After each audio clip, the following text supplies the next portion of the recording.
Rashad, why you didn't Anyways, hit me up? What's up, Rashad? Hey, Rashad. What's up, Rashad? Thank you, Rashad. brother, I love you, brother. What's up, Rashad? What it do, boy? Hey, Rashad.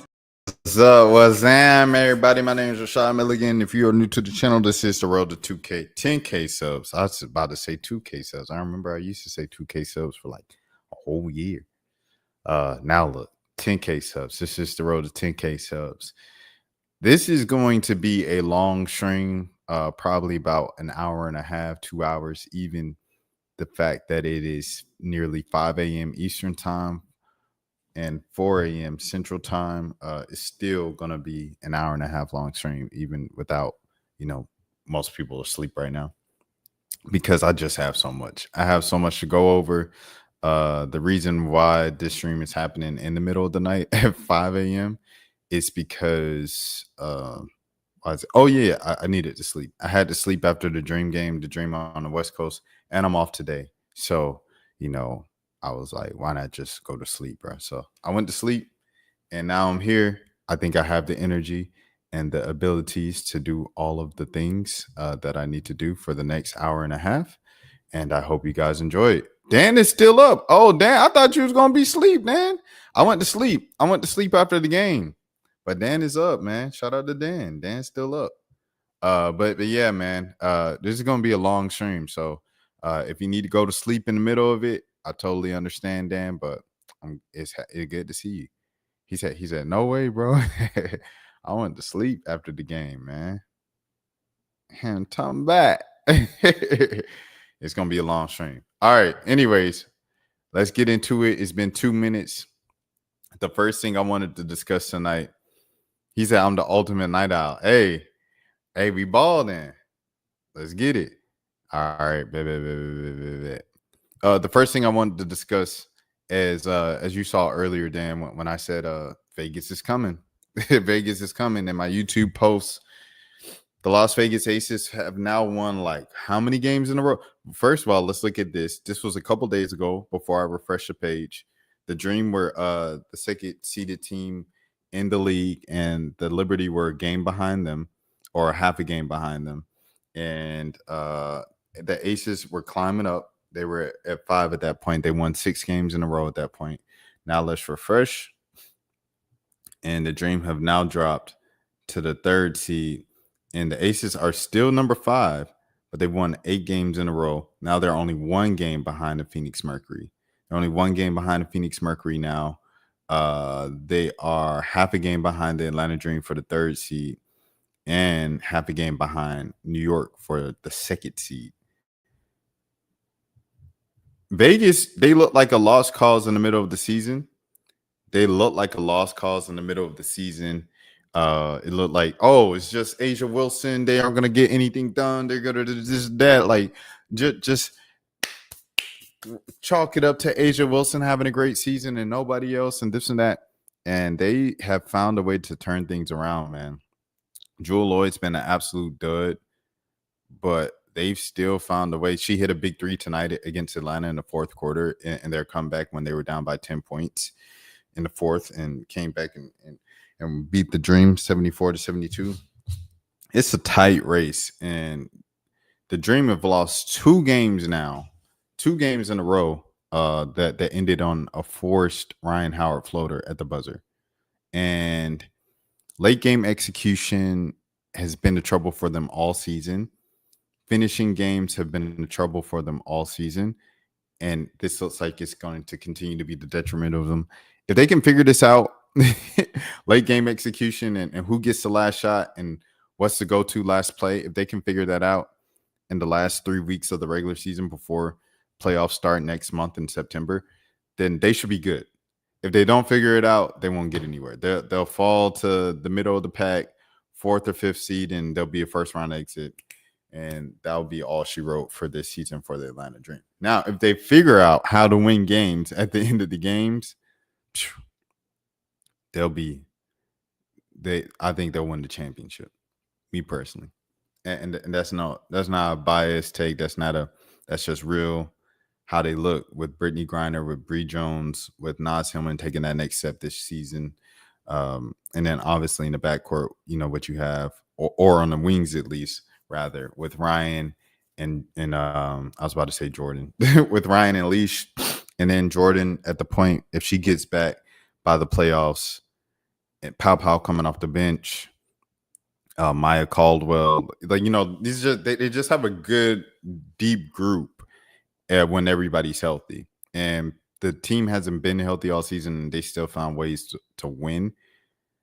It's just at the end, late game execution, second half, fourth quarter execution. If they could just figure that out and know who's going to take the last shot, then they'll be set. Like, that's literally the only thing that's holding them back from being still the number 2 seed, and the number 2 seed by a game and a half instead of being, losing the tiebreaker to New York right now. What was the thing that I wanted to say about the tonight? Leash got the ball and she was holding it, waiting for Ryan Howard to come back up the court, but she was waiting to get the ball to Ryan Howard with 15 seconds left before Carl Smesko called the timeout, kind of furious on the sideline and everything like that.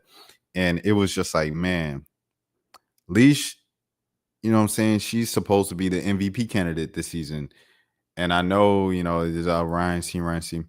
Leash, she just has to take it at that point. She has to be aggressive. Forget the call. Let's go impromptu. Leash, take it, make a play, do whatever you need to do to win this game.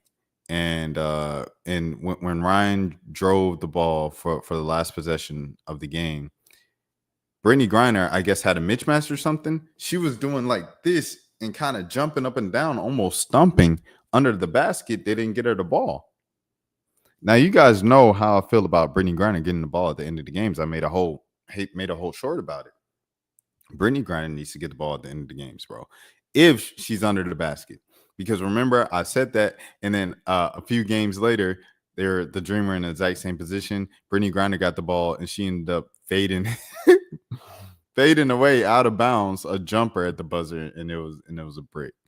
But if she's under the basket, yes, get the ball to the 6'9", one of the greatest centers of all time. The ball under the basket, like, it's just ABC 1, 2, 3. Now, Asia Wilson she on a different level. If Minnesota wasn't 28-6, Asia Wilson would hands down be the MVP once again. But Minnesota's 28-6, so it's got to go to Fee. It's got to go to Fee this season. Even though Fee's missed a few games, let's pull up how many games that Fee has played compared to Asia, because Asia won that game darn near by herself, bro. And they were down by 10 points in the fourth quarter. She won that game by herself. 23 points, 7.5 rebounds, 3.5 assists, 1.8 steals. How many blocks? 1.6 blocks per game. She's played 26 games so far this season. If you go to Asia Wilson, let's see how many games Asia's played. I would guess like in the 30s. Let's see. 22 points, 9.9 rebounds, 3.2 assists, 1.6 steals. How many blocks? Oh, I was about to say 5 blocks a game. 2.1 blocks per game, which is still crazy. And she's played 31 games this season. So she's played 5 more games than Fee this season. But I still think you have to give it to Fee. And if you don't, like, if she doesn't, the amount of games that she needs to play or whatever the case might be, then you just go Asia. but it is definitely a 2-person race to me, in my opinion, and not even a 2-person race, really just a 1-person race, with Asia being like, I played more games. But if you take Asia off of Vegas, and they win nothing this season. Jackie Young's been pretty consistent throughout the year, but Chelsea Gray was non-existent before the All-Star break. After the All-Star break, when they needed to make that playoff push, Chelsea Gray's return. Welcome back, Chelsea Gray. Welcome to the season, Chelsea Gray. Jewel Lloyd has still been non-existent offensively. The biggest disappointment in the WNBA this season. But hey, it is what it is, right? And you have Asia Wilson. Who cares that the person that you traded, one of your long-standing franchise staples since the San Antonio Stars days, to the same team that you traded your other longtime staple from the San Antonio Stars days? What does it matter that you traded them for nothing, for no offensive return or anything like that. Just a big name because you have Asia Wilson on the team. And she can just continue carrying everybody on their backs every single night. But shouts out to Chelsea Gray for showing up at least at the end of the season. Phoenix has always been a decent team. Shout out to AT. You know, a lot of people have AT in that finals, that finalist category of MVP as well. But for me, I think it's between Fee and Asia. But shouts out to AT as well, though. AT is doing her thing as always, per usual. She does it every single year. I think she might end up getting one of those Joel Embiid MVPs one season. Yeah, this year, 16, 9 and 9, and then 1.7 steals. How many blocks? Half a block a game. And she's played 28 games so far this season. I think she's going to eventually get like a Joel Embiid MVP where it's like, yo, you've been in the MVP race so many years. Come on. You deserve at least one. You deserve at least one before your career ends. I think she's going to get one of those eventually. Let me see. The Valkyries are looking like they're probably going to make the playoffs, but hold on. Los Angeles, them jokers been, let me see the last 10 games. They got the last 10 games record. Last 10, oh, yeah. The 6-4 in the last 10. Los Angeles might be able to do, you know what I'm saying? I think Washington might be out of it. They're only a game and a half out, but I think they might be out of it. And then Dallas is Dan's team, just abysmal this season, just a mess. But they have Paige Beckers, and she is one of the better players already in the W. She's figured it out. She hit her learning curve and stuff. Well, it wasn't even a learning curve. She was just kind of like less aggressive at the beginning, kind of taking a step back, analyzing the game, seeing the game. Then she just started attacking, bro, just like how Paige does. She's different, dude. And then the Sky are the worst team in the league. Angel Reese came back today. Let's see what Angel Reese did. I believe she was on a minutes restriction. So there's that. But let me see what Angel Reese did tonight in her return. They started her too. So they lost again tonight to Seattle, who moves up to 500. Let me see. Angel, gosh, dang. Angel had 19, 7, and 4 in her return in 26 minutes. Jeez. The other leading scorer was Ariel Atkins, also with 19 points, but she did it in 34 minutes, 5 and 5. Angel Reese different, bro. Y'all gotta stop playing with Angel Reese like she ain't one of them. They talking about her and Asia beefing over no, they ain't talking about them beefing. Let me not start no narratives, but you see the social media narratives and stuff like that over Angel is trying to copy Asia with the leg sleeve and the way she's rolling her signature shoe with Reebok, and how Asia did the same thing with Nike. It's Angel Reese, one of them, bro. At the end of the day, all celebrity aside, Angel Reese laces them up and goes to work, dog. But they still lost. At least they ain't lose by 50 or 60 or something like that. They still lost. Sky had 24 and 32 minutes. Don't look now. Dominique, 15 points in 19 minutes, 7 rebounds. Don't look now. Dominique is on the way. Has she dunked yet? She ain't dunked in the game yet. Brittany Sykes, slim, 12, 5, and 4. Very solid stat line in 30 minutes to All-Star Slim. Excuse me. Neka Wumike, Madame Presidente, 21 points, 6 rebounds, 5 assists. Cold. Gabby Williams, of course, the defensive specialist, the All-Star as well. 9 points, 5 assists, and 4 rebounds in 35 minutes. Seattle takes the win. All right, cool. Let me see. Dan was talking about Caitlin Clark. He said they're trying to hang in there this year. She was dealing with an oblique injury way back. Yeah, Caitlin's been out darn near the whole season, or most of the season, majority of the season. And Sophie Cunningham was just announced as having a season-ending injury. She was talking a lot of kind of like smack or whatever, but before her injury, And after her injury, I believe she came out and kind of apologized for her previous comments and stuff like that. Regardless of what she said and how you feel about Sophie, I do want to say Sophie get well soon, heal up soon. They've experienced Sydney Colson, Ari McDonald, and now Sophie Cunningham official season-ending injuries. Caitlin Clark has been out for about a month now, over a month, and they haven't announced her as officially out for the season. But that could be 4 potential season-ending injuries for the Indiana Fever. Despite all of that, the Indiana Fever are still the 6th seed in the league. So, I mean, there's that as well.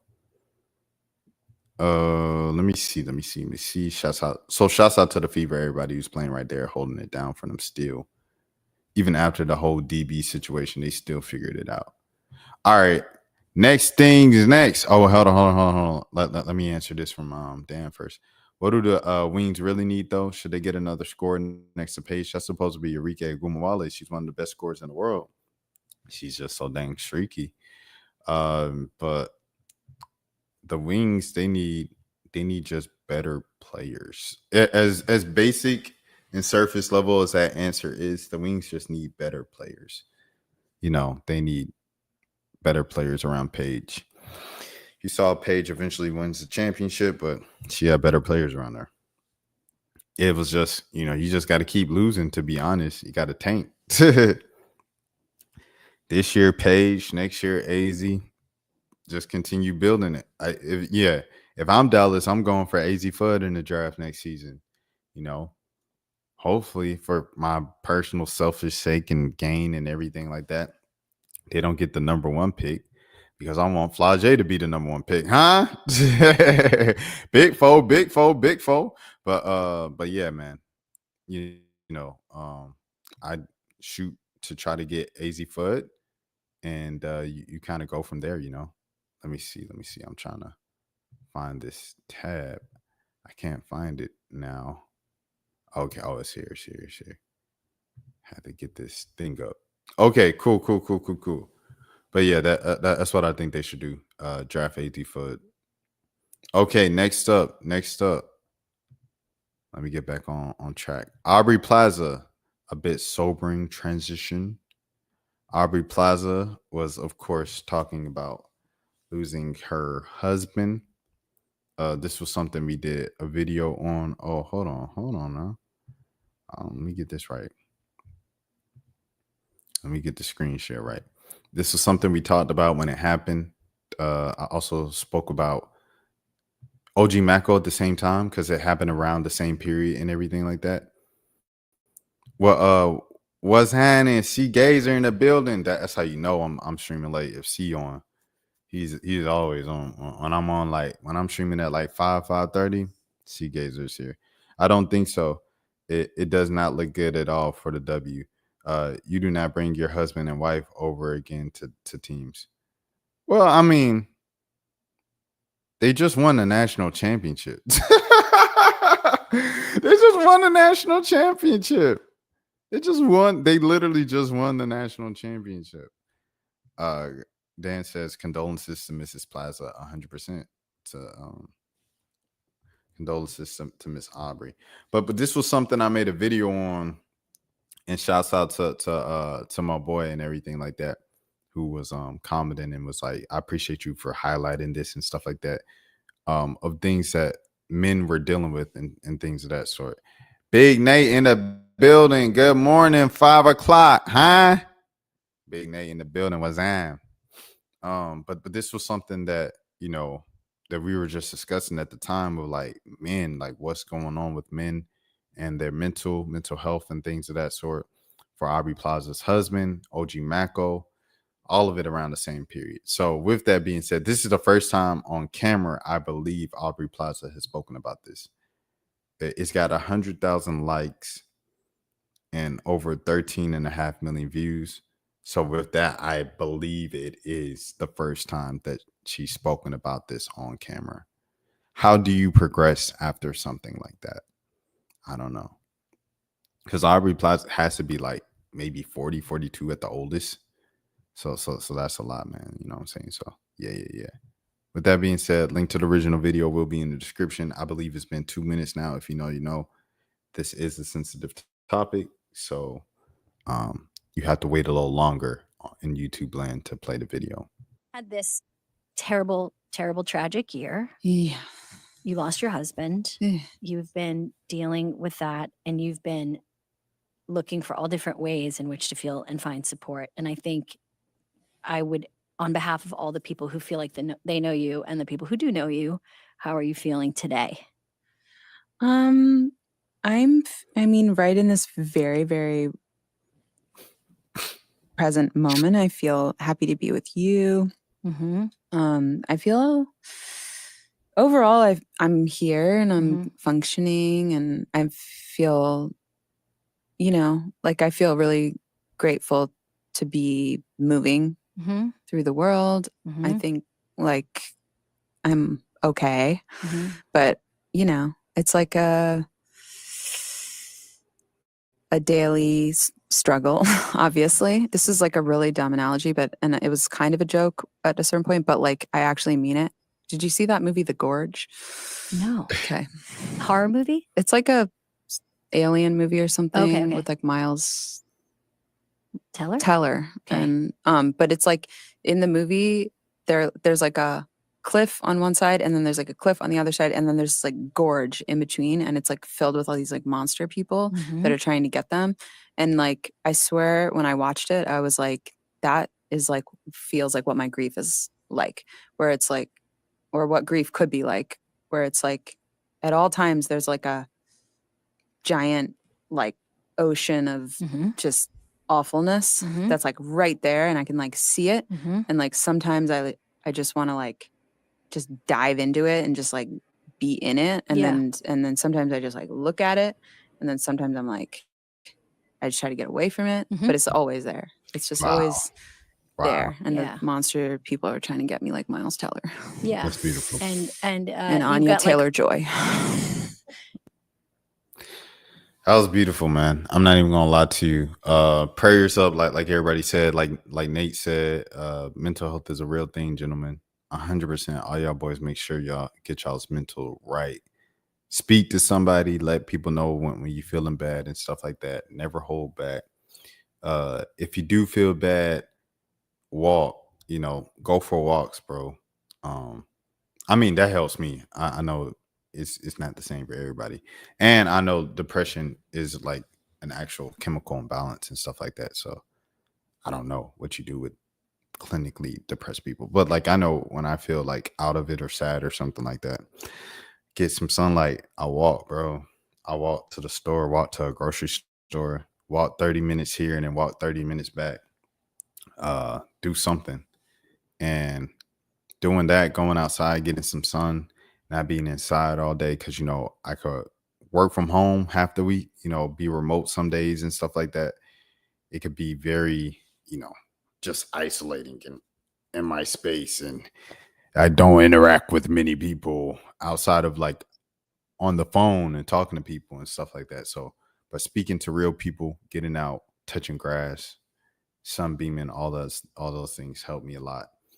And just talking to people when I'm feeling away and getting it out and not holding it in, not thinking that I'm gonna be a burden to somebody else. You just have to, you know what I'm saying? Like, just let people know, bruh, regardless of how much you feel like a burden to people. Dan said he had it back in his teen years. It's definitely not a good feeling, but as long as you got people around you and support you, it gets better over time. Things always get better. Things will always get better. That's something you have to remember. It's difficult to remember in the moment, but things will always get better, regardless of the situation, circumstances, the severity of it. If it looks like you're in a dark tunnel and you'll never see the light of day, I promise you, trust, big trust, there's light at the end of the tunnel. And you have to truly believe that within yourself and have people who constantly pour into you and remind you it gets better, it gets better, it gets better. Because if you don't think it gets better, at the end of the day, it's all kind of like emotions, right? Sometimes we're happy, sometimes we're sad, sometimes we laugh, sometimes we cry. They're all emotions. You don't want to make a permanent decision over a temporary emotion or feeling. And people who are clinically depressed, it's just a difficult thing. It's just a difficult thing. because it's constantly a thing that you can't see your way out of, and you're in it for so long, and you're like, yeah. So I mean, it's a difficult thing, difficult situation. But shouts out to Aubrey Plaza for like acknowledging her grief and how she deals with it and how she attacks it and stuff like that. Seagazer, he asked if she was a Philly fan because he noticed she was from Delaware. I'm not sure if she is a Philly fan. One thing I am sure she is a fan of, though, transition is the WNBA. Aubrey Plaza was at the Liberty game tonight, same day.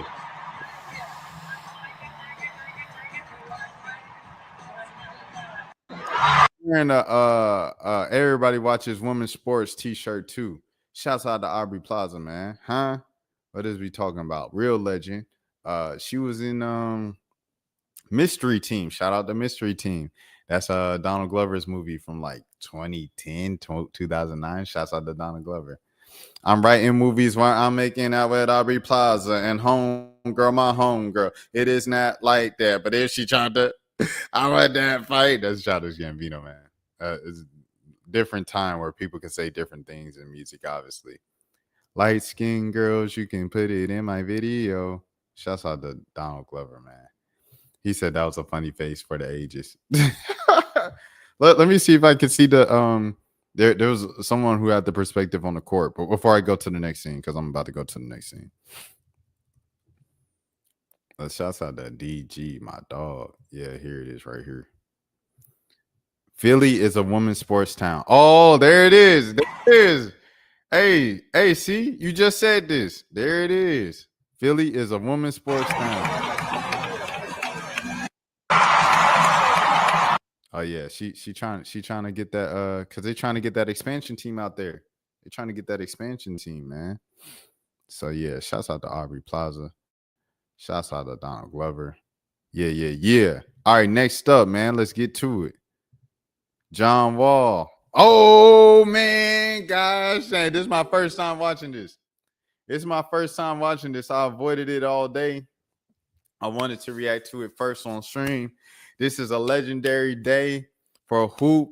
We need to make sure. Shouts out to my boy Jelly JQ, Javon Quinterly. When he retired, I was like, dang. Sad day for basketball when JQ Jelly fam stepped away from the game of basketball, man. Shouts out to Isaiah Washington. Shouts out to Big Jelly, Nas Reed. You know what I'm saying? Huh? All right, let's get into it, man.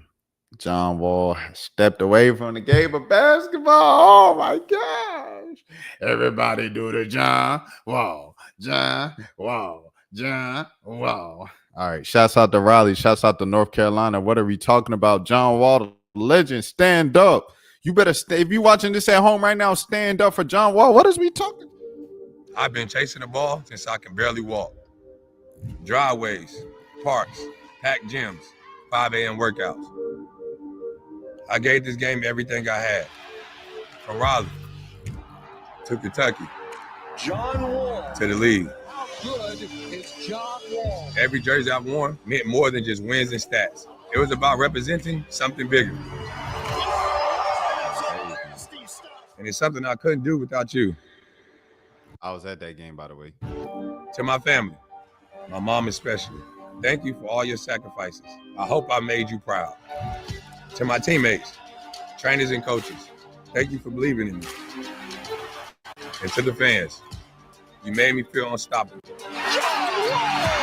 a shot!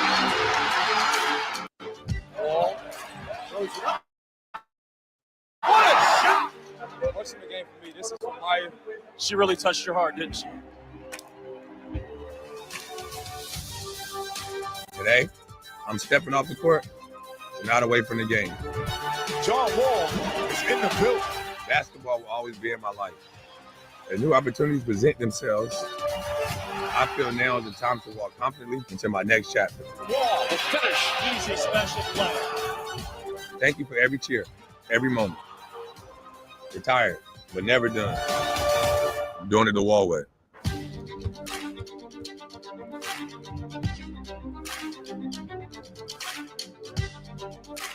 John, you ain't hit one of them Johns. You ain't hit one of them Johns, huh? he about to do the jump. Well, I'm gonna pull up. He reminded me, man. Like I said, I was in the building, man. I was in the building, bro. So I'm gonna pull up a little, you know what I'm saying? From the past. Game 6 was the story of all. The four-time All-Star had 42 points and 8 assists to lead the Washington Wizards to a first-round victory over the Atlanta Hawks. I did a lot of me scoring in the post and just finding my teammates, especially with the white out of the game. They took away from their shot blocking presence. When I have Brad right in front of me, it's kind of easy for me to turn and get shots because they don't want to help and leave them open. The Hawks didn't go down easily, however, fighting back from a 20-point deficit to cut the Washington lead to 3 in the fourth quarter. Dennis Schroeder in his first playoff series as a starter, averaging 24.7 points and 7.7 assists a game. What I worked for, came here 4 years ago as a rookie. Was working hard, Paul, Al Horford, Jeff Teague, they showed me great things, and I kept learning. And, to play a whole season, as a starter, playing 30-plus minutes, it's just great. And I try to keep getting better this summer, so we're going to make it further next season. I hope we're Paul. Now, of course, the series didn't end without some trash talk. John, there was a period there. I think about 2 minutes left. You hit a shot, put them up by 10. Roll back over to you and Julio Jones and Quavo and Gucci. What was going on there? What was going on? Yeah. I told them I was going to get 35 or more and we was going to win. And we did that. Coach. For the culture. So unfortunately, we're having a little early summer here in Atlanta, right before May. It's time for the Hawks to pack their bags because these boys are about to go fishing. We're rolling out, and from Phillips Arena, I'm Rashad Milligan. Oh my God! Oh no! Hey, shout out to John Wall, man. Huh? John Wall, man. We doing it for John Wall, brother. Trey Young.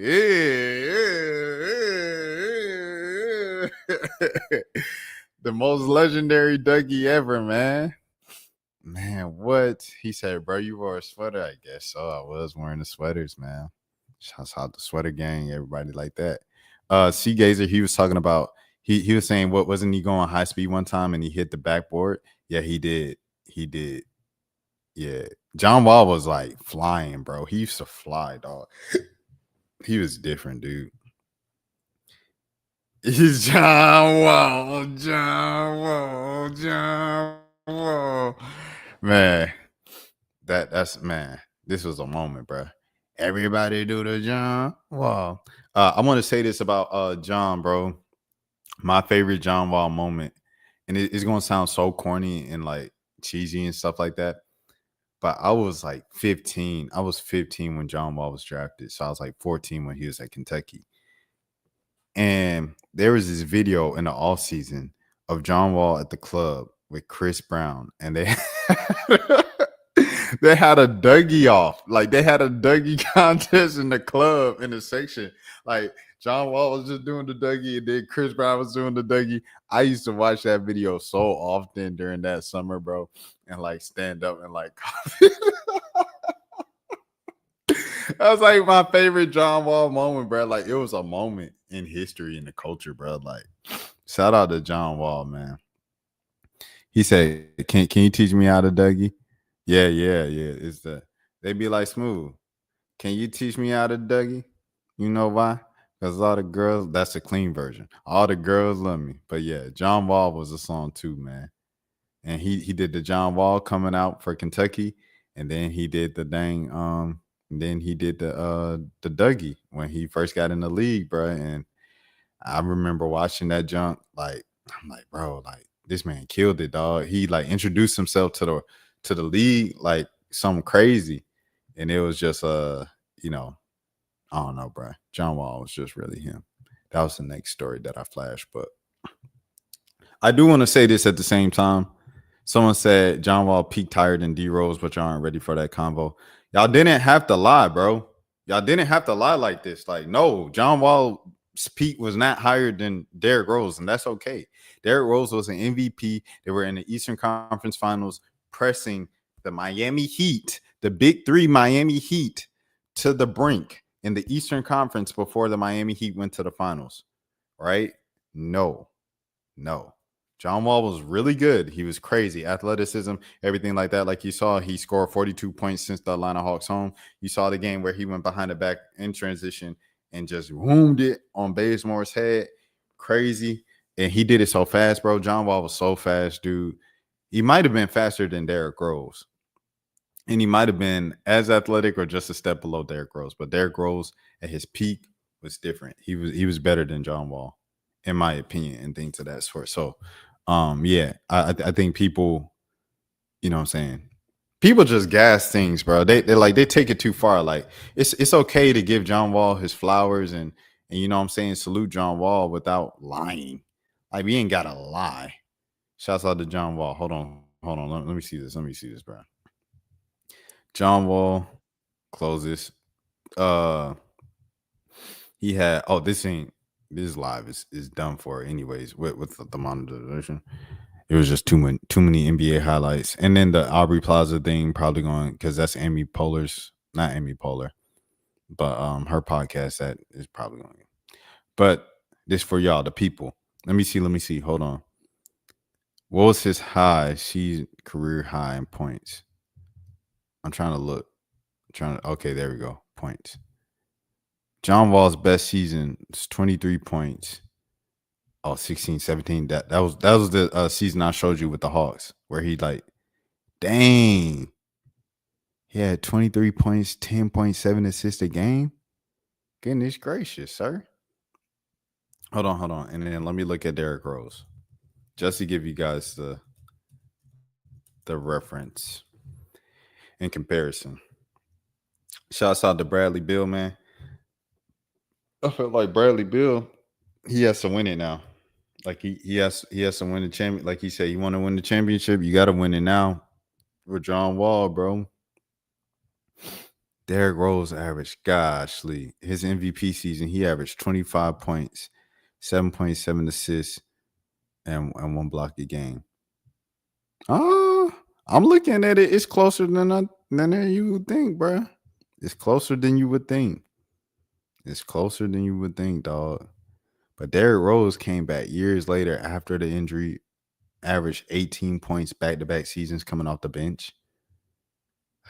Derrick Rose, I don't know, bro. I felt like Derrick Rose post his injuries was still a better player than John Wall. So that's the thing. Yeah. Shouts out to John Wall. What was Wall's best season before all the injuries? It was 16-17. So yeah. I wanted to pull up because Coach Kyle, he posted a picture of John and Derrick Rose. So I wanted to look at that. Scroll on John Wall's page for a little bit. Always appreciate you. Here it is right here. The boys, just a legendary picture, man. 2 of the best point guards and best teammates that I've ever coached. 2 of the best. These are your best, Coach Cal, I've ever coached. What I'm most proud of is the men they have become. I can't wait to see the impact that they have for the rest of their lives. Shout out to Coach Cal, bro. Shouts out to Kentucky. Everybody wanted to go Kentucky, bro. I'm not gonna lie to you, because of John Wall, bro. Because of Coach Cal, Derrick Rose at Memphis, and then when he went over to Kentucky, he had John Wall, bro. Like, he just continued to, so when Ryan Harrell went over there, he had so much pressure, bro. Shout out to Ryan Harrell, my favorite point guard of all time and stuff like that. But yeah, man, for sure, John Wall. The reason why I wanted to go to UK, heck of a career, John Wall, 100%. La Familia, always digging through the archives. This kid right here, bro, different, dog. At Kentucky, college basketball was different. College athletics was different, bro. Man, Tyler Hansbrough, like when the real college basketball stars really existed, I felt like we got that again with who we get that with in the past few years. We got that like kind of recently on the men's side. Cooper Flagg was a pretty big star. But, you know, like back then, it was just different, bro. It was different, dog. John Wall, man. What the heck? Shouts out to Wall, brother. Blue and white game. The whole 9. Eric Bledsoe. Look at this, bro. Eric Bledsoe, DeMarcus Cousins. Like, they just was casually had, like, some of the best NBA talent, bro, just, like, waltzing around the program, dog. Let me see. He said, thanks. Oh, for Nightcap. Nightcap reposted. Thanks for the love, NBA alumni. Legendary career. Farewell. Appreciate you. Dang, Cat, Carl Anthony Towns. Dang. All the smoke. Boogie said something back. He said he'll always have his back. Shouts out to Boogie Cousins.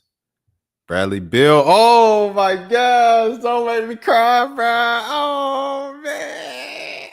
I didn't prepare for this. I'm just scrolling on this page. Congratulations to my brother John Wall on retiring from the NBA. Dang, family farewell and one of the most elite, dominant, and game-changing figures the league has ever seen. Thank you for welcoming me with open arms and pushing me to be the best. There's no BB without the dub. Dang. Thank you, brother. Enjoy your next chapter. Dang, bro. I ain't gonna lie, bro. This a moment in NBA history, bro. I ain't gonna lie to you, bro. Bradley Beal and John Wall, bro. For real, man. Look at Nene. Dang, Barack Obama, because they in D.C. Them boys was running D.C. together, huh? Dang. I ain't gonna lie. I ain't gonna get better than that. He said, love, bro, for L. Let me like this, bro. Like this up. For the sake of basketball, man. Huh? If you love the game of basketball, you love Bradley Beal, John Wall, what they represented. Yo, NBA TV, y'all got to play all John Wall's best games of his career all day. That'll be love for a legend. He put the eye emojis for sure. He said, appreciate the love, Washington Wizards. One of our franchise's all-time greats. John Wall. Wes Unseld? Y'all would say Wes Unseld and then John Wall? The best Wizards of all time? John Wall might be a better Wizard of all time than Wes Unseld. Let me see. Wes Unseld. Let's see. Let's see how long Wes Unseld played on the Wizards first. He averaged 10 points and 14 rebounds a game. He played his whole career. I might have to keep that with Wes Unseld. I ain't gonna lie. But he's definitely top 2. Definitely top 2. Yeah, Wes Unseld was averaging dang near 20 rebounds a game. Yeah. I had to get that to Wes Unseld. Respect, though. Respect to John Wall. Hold on, where we at? Top 2 Wizard ever. David Aldridge, DC. At his best, he was really, really good and a good dude. Best of luck with whatever's next. Number 1 pick, 11 seasons in the NBA. 5-time All-Star. Bro, this man came in. This look like Jameson, but that ain't Jameson.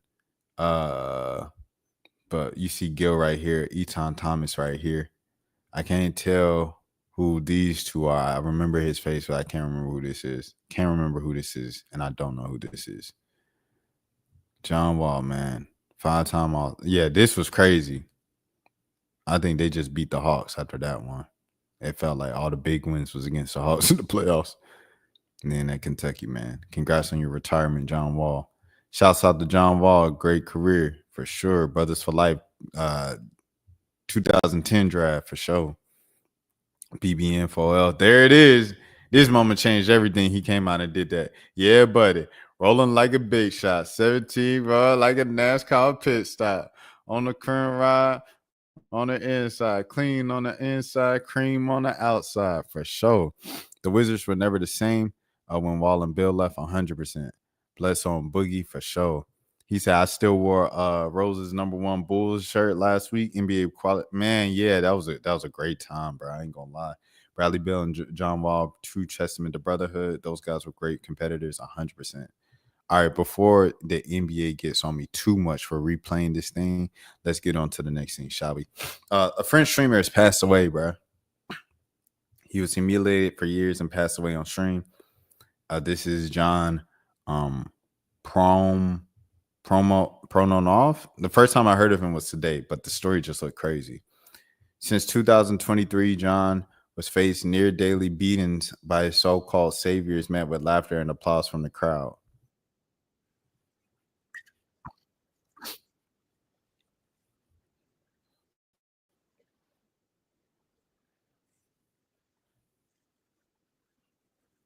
So what was he like? He was like a homeless dude and they just beat him up every day?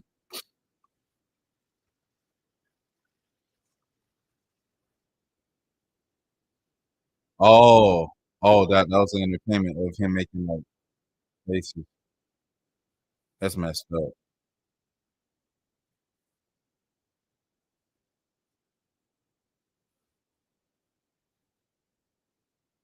Oh yeah, they about to go to jail. Y'all boys about to get locked up. I don't know why y'all think that's cool.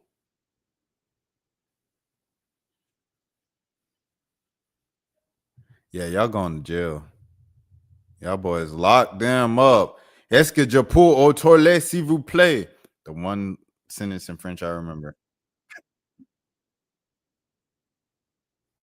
At 40, he streamed from his mother's house on welfare.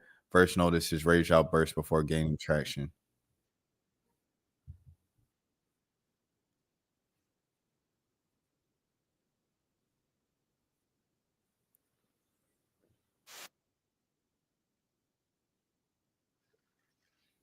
Y'all boys going to jail, bro. That's all I could say.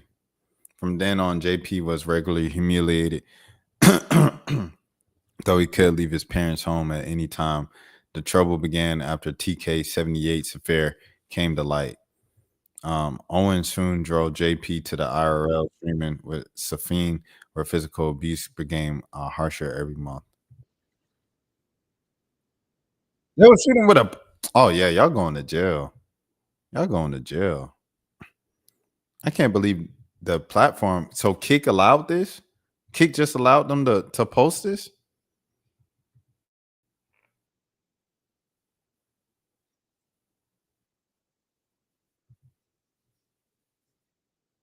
Oh no, you going to jail. Y'all boys going to jail. Torture games, nah, y'all going to jail. Wait, will he stay after getting mistreated? You ask. John stays because Owen insists they're only friends in his path out of poverty, convincing him he'll never have a family without them, masking exploitation as a masculine self-development. That man is 40. Them boys is in their 20s. No, get this man out of here, bro. All four of y'all going to jail. Y'all is going to jail. JP, he was hoping his 6,000 monthly salary would secure that life, but unused to money, he spent it all on entertainment. Goodness gracious. That's why I said financial literacy. They said, what is financial literacy without finances? You see it. Dozens of recent clips show JP's mother regularly dragged into Owen's stream, pleading him to leave and not endure. French streamer John 46 has in his sleep in day 10 of the marathon stream, years of relentless humiliation, so-called friends exploited by a young audience, ended amid the very spectacle that tormented him in the thread. Though the people demand those that humiliated him be treated like circus animal to face the consequences of being the so-called friends. Yeah. Get them out of here. Put them boys in jail. 100%. For sure. That's bad. Beating up an innocent man is not cool. 100%. Yeah, that's just awful and wrong. Yeah, y'all boys going to jail. Don't worry about it. Y'all boys going to jail. Just stay right there. If y'all ain't get locked up, yeah, it's coming. It's on the way. Yeah, for sure. Yeah, no, that's crazy. It said that man, I seen he was in his bed for 45 minutes. The chat, someone from the chat donated and had the TTS announce it like, yo, check on him. It's been 45 minutes. And you know what they did? They threw a water bottle at him. Like he just kept throwing stuff at him. Like he threw like a pillow at his head instead of checking in on him, bro. He was sitting there lifeless on the bed for 45 minutes. And even then, they was just throwing stuff at him, bro. French Kick streamers, a guy live, and we're taking advantage of him for months. Did I read that right? Yeah, 100%. That's what happened. That's what happened. Put them boys in jail, man. Get the paddy wagon, get the boys on them, man. And so they just looked up kick and went to news. French government demands answer over streamer's ending. Kick streamer Zaina the Witch arrested after incident bystander with the paintball gun.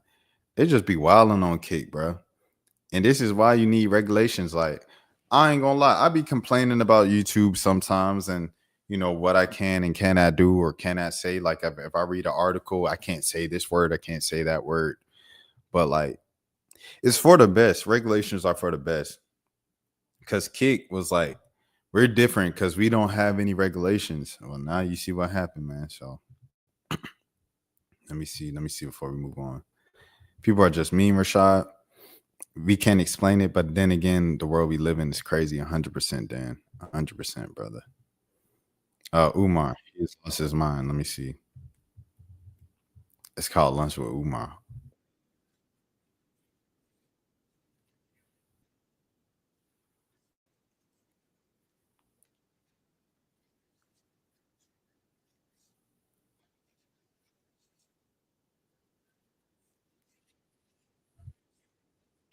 This man said you get a free lunch for $500. How is that free, dog? Come on, brother. Oh no. I hate to see my goat go out like this. No.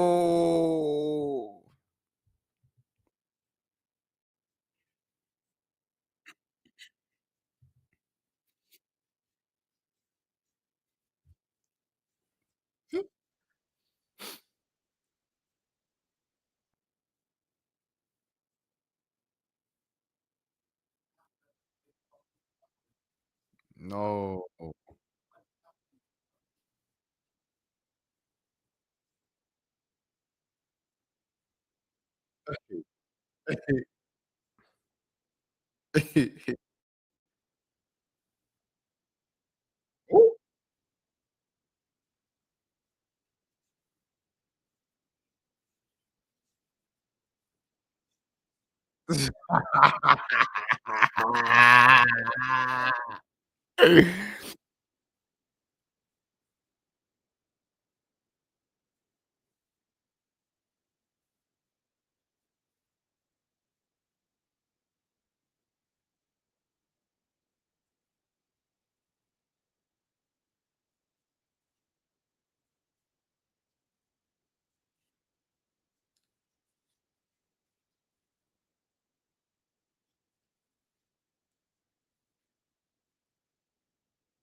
I'm 6'3".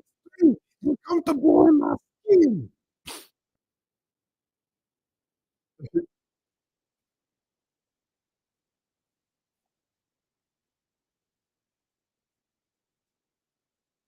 All right.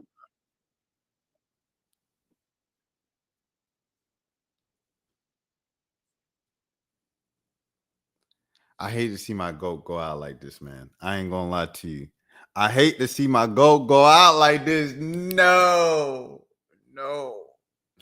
So instead of saying we're gonna have a community event after they took the building. So instead of saying we gonna, do this for the kids and do a curriculum program, a summer curriculum or a weekend curriculum or weekend mentorship or something like that for free with the kids, we need people to donate to the shirts, and we're gonna have shirts that say Umar's children, you know what I'm saying? Something. Instead of doing that, he's hosting private lunches for $500, bro. I hate to see my goat go out like this, man. Cause this is my goat. I ain't gonna lie. That's my man's. You know what I'm saying? When something happens, my friends text me, Rashad, what's up with your man's, man? The comment section every single time I post a video.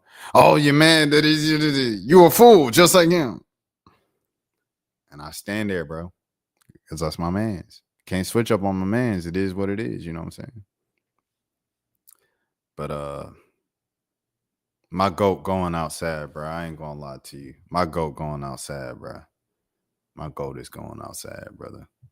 Shouts out to Dr. Umar, but geez Louise, is this not looking good, dog? You can't rip the people, bruh. You ripped off the people on the sake of kids. You hit it up. You hit it as children, bro. Like, that's sick, dog. Like, that's honestly sick. Like, women and children, everybody knows, bro. Like, that's like a senior citizens, old people. If you scamming old people, if you scamming on the behalf of children or women, bro, like the soft points of like humanity and civilization, bro, it's just bad, bro. I ain't gonna lie to you, it's bad, dog. I think that's as bad as it can get, to be honest. And masking it as like serving your people is the worst part. I ain't gonna lie to you, bro. That's my goat, though. I ain't gonna lie.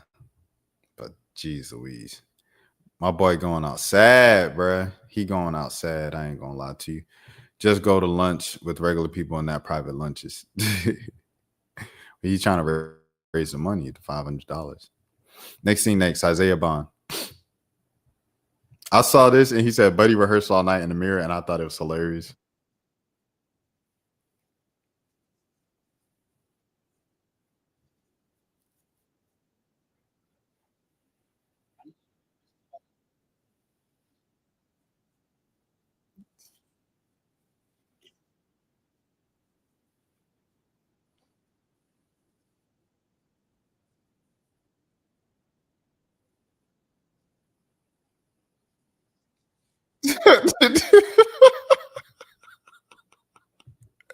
But he rehearses all night. You see, he's smiling at the end. You ever do a class project and a presentation, and you had to say, today we are talking about Newton's theory, Isaac Newton's theory. Isaac Newton was look at it. And at the end, he say, any questions? He smiled at the class. Come on, bro. So I don't know what he did. This is my first time seeing it. What was through the person that said he rehearsed this all night. I don't know what he did. What did he do, bro? What did he do? I'm a complete receiver. What were the accusations? Let me see if I can find them. Oh, there were some serious accusations. Yeah, allegations for real. Oh. Homegirl abusive. Okay. Grand jury clears ex-UT receiver Isaiah Bond and SA case just in time to play in the NFL. Hold on, let me get right. Oh, that's crazy. Yeah. Dan said he know him because it's Texas. He said he was in deep stuff. I had no clue. That's crazy, bro. Who is this written by at CBS News? Doug Myers and JD Miles. Shout out Doug Miles and JD Miles. Former University of Texas wide receiver Isaiah Bond has been cleared of an SA charge after a Collin County grand jury returned a quote-unquote no bill, meaning no indictment will be issued. Bond, 21, was arrested in April following an encounter with a woman who alleged the interaction was non-consensual. The case cast a shadow over Bond's NFL prospects. He went undrafted in the 2025 NFL draft as teams weighed the pending criminal investigation.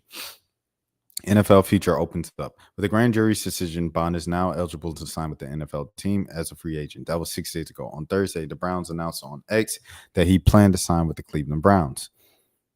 Oh, they said Brown. Dang. CBS, his name Bond. Bond announced that he planned to sign with the Cleveland Browns. He said, first and foremost, I want to express my deepest gratitude to the Cleveland Browns for believing in me and allowing me to have the opportunity to continue my career in the NFL. Football has been a passion of mine since 6 years old. So what he just said, that's literally what he just said in the video.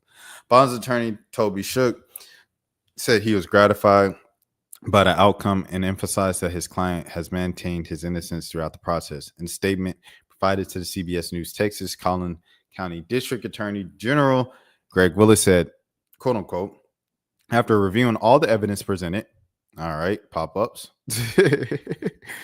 a Collin County grand jury has returned a quote-unquote no bill and an SA charge involving Isaiah Bond, meaning no indictment has been issued. This includes criminal proceedings in this matter. Oh, dang, he had a mugshot, everything. Bond turned himself in to the Frisco police on April 10th for an outstanding SA warrant. He posted a $25,000 bond and was released from custody. Less than a week later, Bond and his legal team filed a now dismissed federal lawsuit against the unnamed woman, claiming the encounter was consensual. Allegations and counterclaims. The alleged victim stated that she and Bond met on February 4th in what began as a consensual encounter before Bond committed non-consensual acts. She also alleged that Bond asked her to sign a non-disclosure agreement and later offered her money and a text message apology. Dang. Texas, Alabama stats highlight potential. Bond played 3 seasons of college football, 2 at Alabama and 1 at Texas, appearing in 41 games. He totaled 99 receptions for 1,428 yards and 10 receiving touchdowns, averaging 14.4 yards per catch. He also averaged 101 rushing yards and a rushing touchdown, finishing with a grand total of 1,529 yards from scrimmage and 11 touchdowns overall. J.D. Miles is an award-winning reporter who's been covering North Texas for CBS 11 since 1996. That's crazy, bro. I've heard about this, though, the rumors that the Cowboys wanted Bond a while back, but he was going through some off-the-field stuff, a.k.a. a SA case. Browns jumped on this and took the opportunity. The Browns continue to show themselves as, like, probably the most poorly ran organization in the NFL, bro. Like, it's like decision after decision. It's just the worst decision. They gave record-breaking money to Deshaun Watson. He had like 30, 40, 50 allegations, something like that on at the time. Crazy. Myles Garrett was like, yo, trade me, bro. They said, we got some money. Myles Garrett was like, I'll stay. I'm Cleveland forever. And I know what they're doing with quarterback. I like what I heard. What are they doing at quarterback 5 months later? We still don't know. The owner came out and said, I wouldn't have drafted Shador. It's all bad, man. It's all bad, bro. It is all bad. Cleveland is just not the best ran organization. Hold on. I'm going to switch up to the because the camera's getting glitchy. I'm going to just switch up to the to the laptop. Even though it's still working. Should I? I'll just keep it. I'll keep it rolling. Okay, next scene next. We get into some streamer stuff now. So Max, he apologized to Fabio Foreign or Fabio.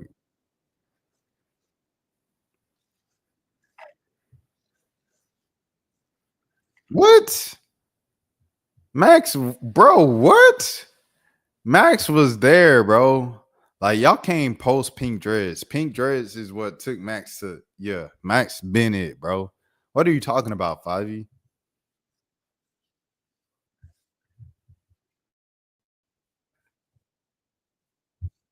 Because of what? Why does the platform exist, Fivey? Come on, bro.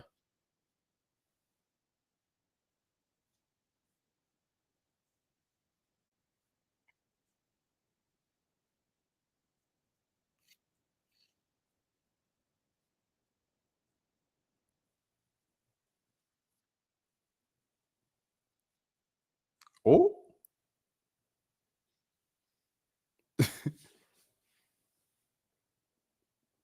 Bro, this is a horrible interview for Fabio Foreign, Brian. Oh, he texting him. That's not even DMs.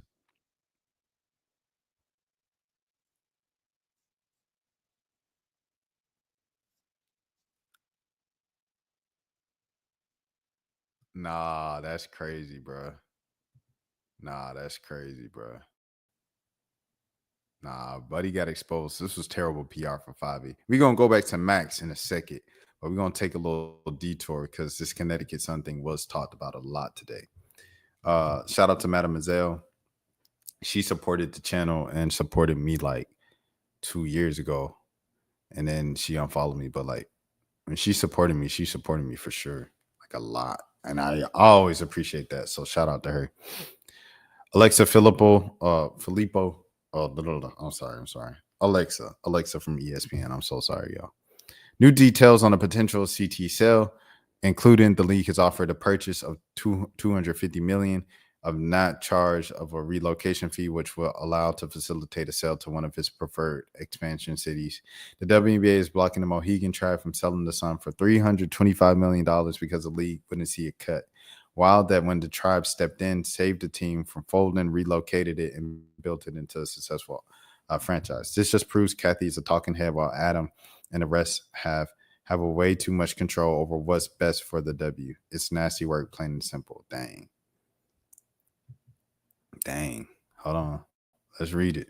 Connecticut Sun eye options with WNBA to salvage sale. Okay, this is from Alexa and Ramona Shelburne. The Connecticut Sun ownership intends to present multiple options to the WNBA as it looks to salvage what would have been a record-breaking $325 million franchise sale. Sources with the knowledge of the situation told ESPN. The Mohegan Tribe, which has owned the franchise since buying and relocating the Orlando Miracle in 2003, is seeking clarity on the league's desired path forward for the organization, sources said. After an agreement to sell the team to a group led by former Boston Celtics minority owner Steve Pagula, was met with resistance from the league office. After news broke of the deal's existence and Pagula's eventual plan to relocate the franchise to Boston, a league statement emphasized that the relocation decisions are made by the WNBA Board of Governors and not by individual teams, and that cities have already gone through expansion processes, have priority over Boston. So whack. I've said it multiple times. Hold on, let me. It's time to switch to the laptop camera. So whack. Boom. Okay, bet. And that the cities have already gone through the expansion process and have priority over Boston, which did not submit an expansion bid in any of the three recent expansion rounds over the last 3 years. Among the Mohegan Tribe's likely proposals to the league, according to sources, a full franchise sale to Pagula's group, a sale to the group headlined by former Milwaukee Bucks owner Mark Larcy, who would move the team from to Hartford, Connecticut, selling a minority stake in the organization, allowing the league to purchase the franchise for $325 million and relocate it to the WNBA's smallest market. A source close to the ownership group says the tribe is frustrated and feels the league is presenting with a one-path option: relocation of a team to a market of its choosing at the value of its choosing. Whack. The league in recent weeks offered the purchase of the Sun for $250 million and would not charge the buyer an additional relocation fee, which would allow the league to facilitate a sale to one of his preferred expansion cities, according to sources. That offer was presented to Pagula's bid of $325 million was reported on August 2nd. Man, make the money, bro. Take the money, bro. Stop being cheap. Get an expansion team. Stop being cheap. Make the money. Make as much money as possible, bro. That's what we in it for, right? We want the W to be great, bro. We want the business moves to be great, man. Rival would have took the money without second thought. Shouts out to Rival, man. Shouts out to Nafisa Collier, Breonna Stewart. It took the players to get the business right. It took the players to get the business right because the people up front in the actual league were too many limes. What do I do? The players are doing the things right before y'all. That's crazy. Tribe had informed, and shouts out to Alexa, Ramona, Annie, and anybody who's reported on this, all the people up in Connecticut, the Boston Globe, Gary Washburn, all the journalists who are presenting the real story with this and not letting it just be swept under the rug, because you know how people get. They love to sweep things under the rug. It's 6 a.m. Shouts out to all my people waking up on the East Coast.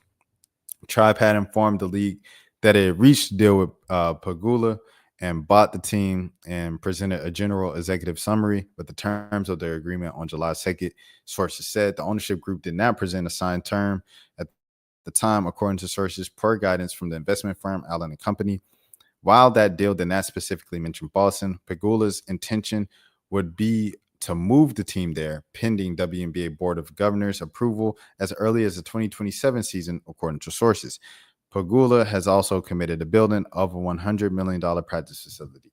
Are you serious about your money or not? Because it doesn't look like you are. The Sun played, and you're placing the franchise in its new home in the best opportunity to succeed. Given a $100 million practice facility, how many franchises in the WNBA have a $100 million practice facility up top? I know Seattle just opened a practice facility. New York's getting a practice facility. I don't know if the dream, they might have something in the works. I know Chicago has something in the works. And Indiana, if they don't already, I think Indiana has a practice facility. I'm not sure though. But what it looks like from the videos, it looks like a practice facility. So you're having a chance to already place a team that half the league doesn't have right now. You're placing them in position to win. And in a city, obviously, that's passionate about basketball with the Celtics and the Celtics fans, you know that storied history. Why not? Why not, bro? And they're paying you more money. At the bottom line is the bottom line. But you're doing this for favors, and nah, that's whack, bro. The Sun played to sellout crowds at the TD Garden in Boston 2 years in a row now, with WNBA Commissioner Kathy Engelbert in attendance, so she heard how loud it was. Sources say the league is concerned that the TD Garden might not be able to host a full slate of games because of scheduling issues, meaning home games would have to be played 50 miles away at the Amica Mutual Pavilion in Providence, Rhode Island. No, it does not have to be like that. The Pagula Group does not believe it will be a significant issue, sources said 100%. The biggest issue the league has raised with the tribe regarding the relocation of the Sun to Boston, sources said, is Boston's failure to submit an expansion proposal. So they in their feelings. But after operating the franchises at a loss over the past 2 decades, the tribe believes that it should be able to sell the franchise for the highest possible price. It also sees the value of the team, keeping the team in New England and in its hands of an experienced former NBA minority owner. Sources say that the sources told ESPN that the league would consider a potential Boston team in later round of expansion, with the new Celtics owner, Bill Chisholm, would be the league's preferred owner. You can't. This ain't no man. This is America. Shout out Childish Gambino once again. Massachusetts Governor Mara Healey, who played collegiately at Harvard, has been trying to bring the WNBA team to Boston and has been in communication with Chisholm. Sources said the potential sale of the Sun comes at a pivotal moment of the league when franchise valuations, television viewership, and player popularity are soaring, while at the same time, the new media rights agreement are expected to make the league more profitable for the first time in its 29 years of existence. It also runs concurrent. Let the people know, man. All the people, the WNBA is everything, and just say you hate women and keep it pushing. We don't care. We do not care.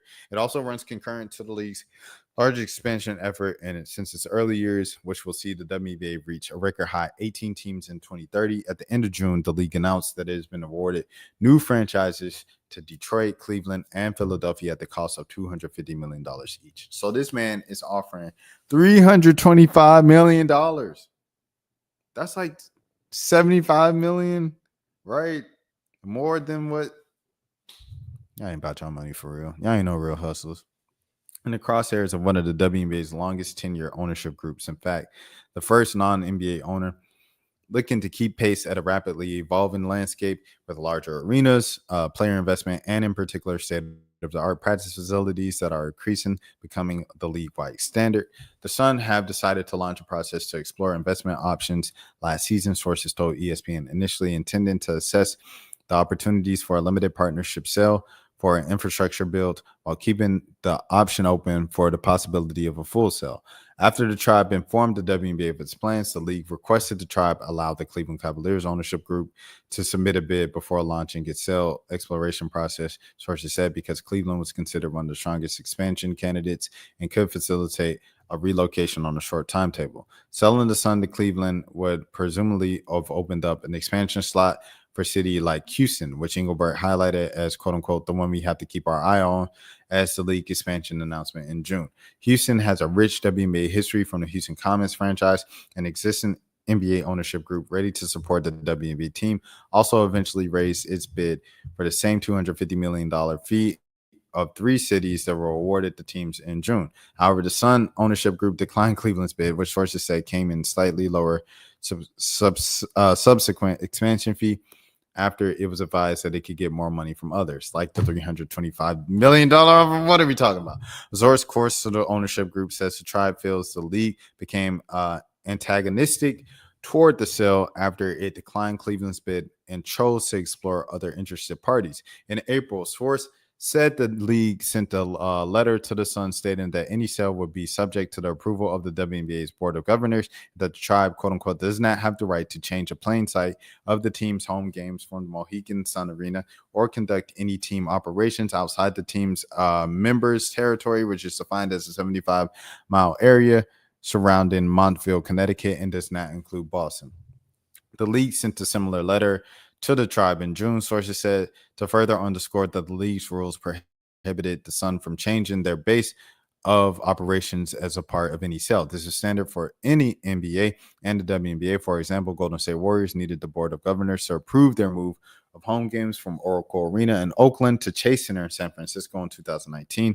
After the period of exclusivity ran out on the Pagagula bid, the Larcy Group matched Pagagula's bid of $325 million. But sources say the league has also told the Sun it would not approve a move to Hartford, which is 45. Man, what is y'all talking about? And within the team's territory, they don't want them to get money. There's still a path for the tribe to maintain ownership of the team.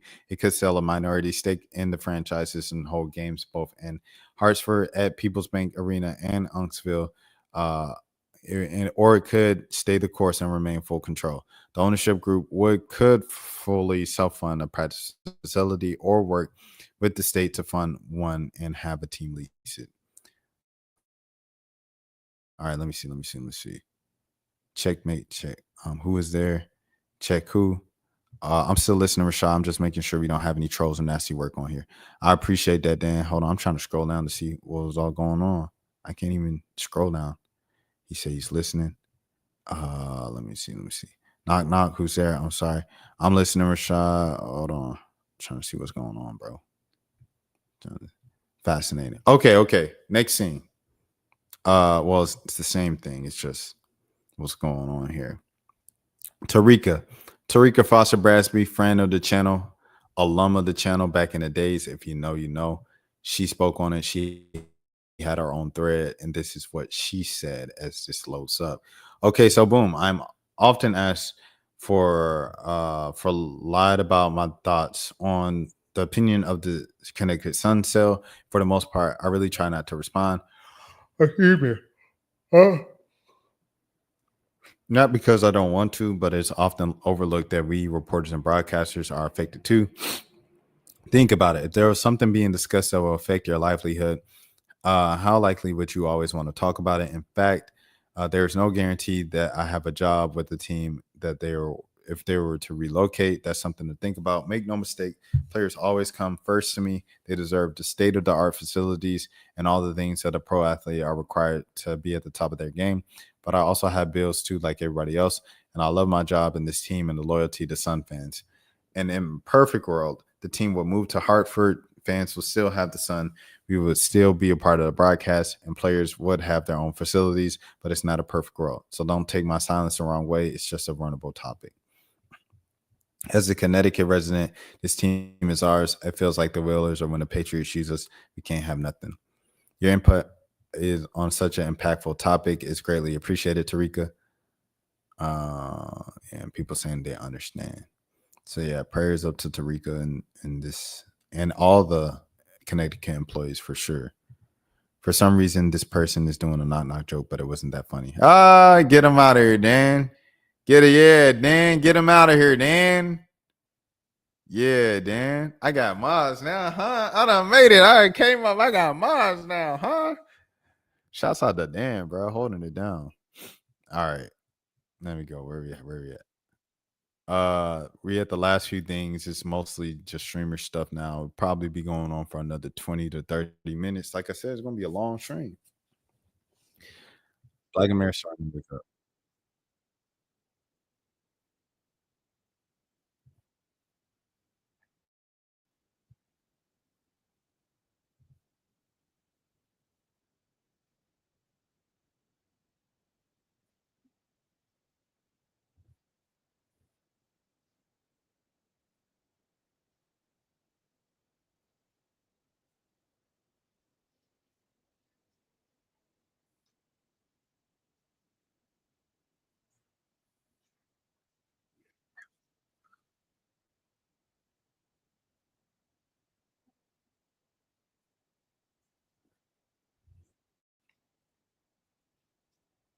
I'm not gonna lie, I do not care enough.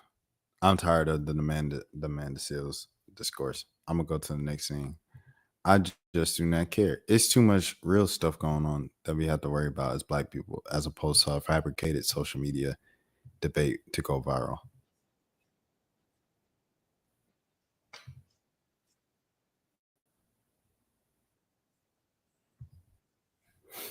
Oh, Dan said his last name is Irish. My last name Irish. Well, obviously Milligan. That's Irish. I want to see this rage thing where he said to Mac. What the heck? Oh, there we go.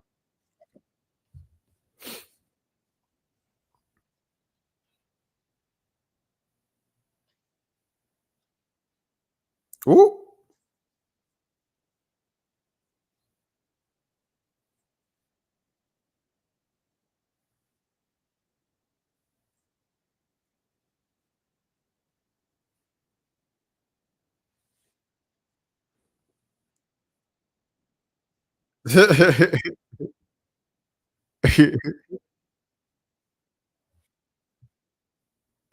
Dang, what's going on with the camera? I'm on the laptop camera. This joint is tweaking out. Hold on, man. Let me see what's going on. Technical difficulties, brother. Jeez Louise.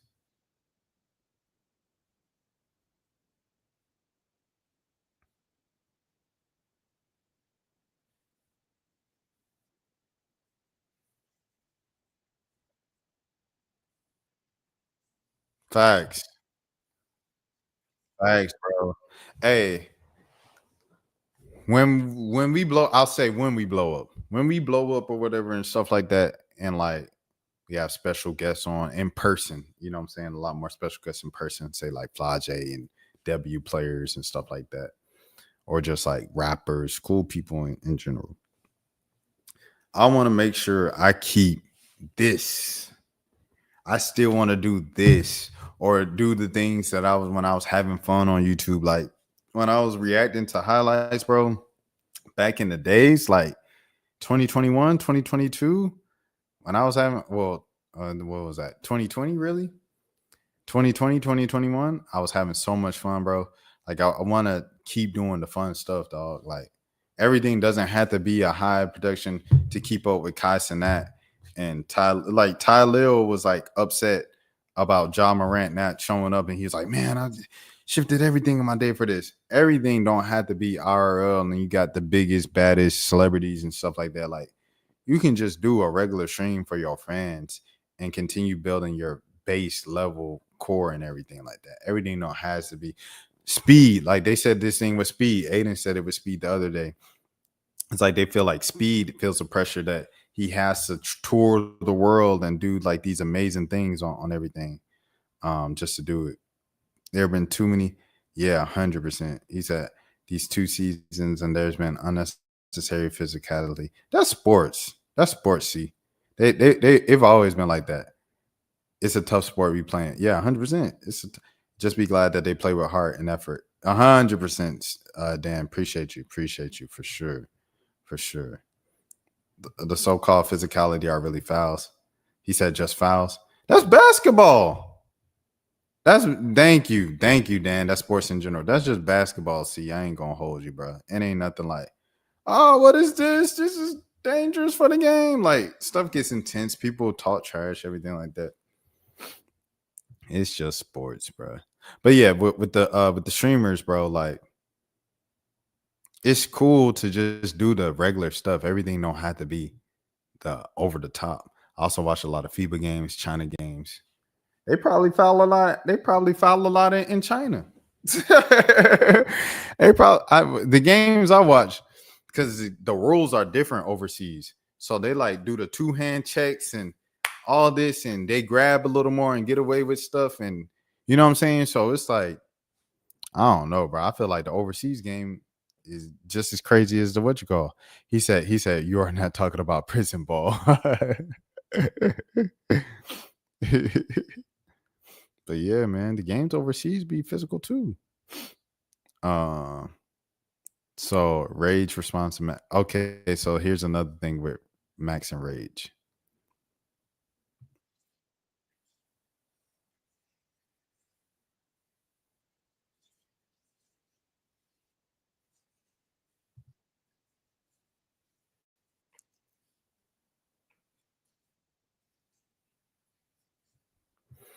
He said we're not talking about prison ball. We talking about pro basketball. Bro, the NBA is physical. Do you like the NBA is physical, bro? Like they grab Steph and claw him. Like you see them dudes be bleeding every game. Like the NBA is physical. At least one, probably I say about one time every NBA game, they stop the game because someone's bleeding. Every game, bro. He said, "Tell me those hard knocks of Harvard. What were those? Did you see the Did you see like I don't know? Have you ever watched like clotheslines in the NBA? Like Bill Laimbeer, the Bad Boys, and like it's a part of the game, bro. Like even now, I remember Jalen Johnson. He was out for the Hawks for like 2 weeks, 2 seasons ago. He was going up for a dunk midair, like Kyle Kuzma kind of came under him and clipped him mid dunk. Like game is physical, bro. It just is what it is. Refs are consistent, though. It goes without saying. Yeah, 100%.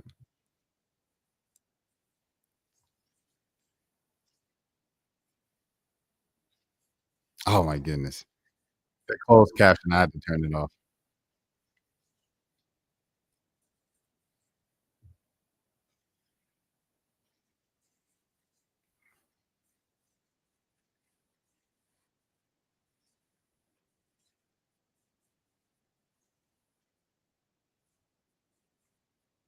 This man left phase, bro. Max, you left phase to be on your own, to build your own, and now you upset that you're not part of phase and not part of a group, not part of. Yeah, it's sectioned off because people are in groups. People saw A&P and how crazy A&P went as a group, and they were like, "Oh, we need to do that." That's why Phase even got you. That's why Phase got Silky. That's why Phase got Lacey and Ron, and made y'all the new faces of Phase to compete with A&P because A&P done surpassed Phase. Phase was some 2010 stuff. As soon as Fortnite fell off, Phase fell off. So they got y'all to, you know what I'm saying? Because they seen what A&P was doing. So they got some black dudes. They got some personalities who was popping in the streaming world and were active in the streaming world, right? To compete with A&P. And that's what they did. Y'all rivaled and competed with A&P. But now you were like, we don't own Phase. I have no this. I want to build 5-star and Pac Boy Max. You can do that. Phase said, okay, if that's what you want to do, go ahead and do it. He said, okay. And now he complaining that he can't be with A&P, he can't be with Phase, he can't be with Capaholics. Of course, everybody sectioned off and created their own group to prosper. That's why DDG created Capaholics, so he can compete with A&P and Phase.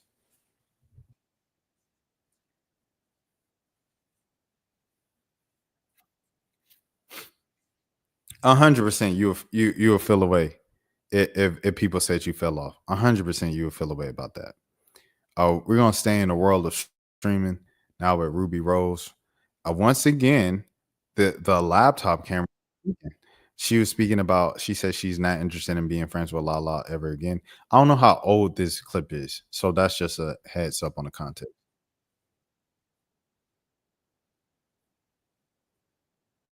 Hold on, let me see this thing.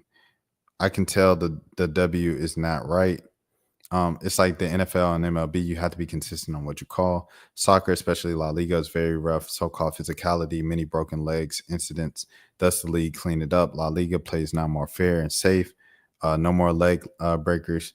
Soccer wasn't really my sport growing up. And La Liga football is now better than ever before. So physicality is not good. Those are excuses for not skillful players used to foul and get advantage on good footballers.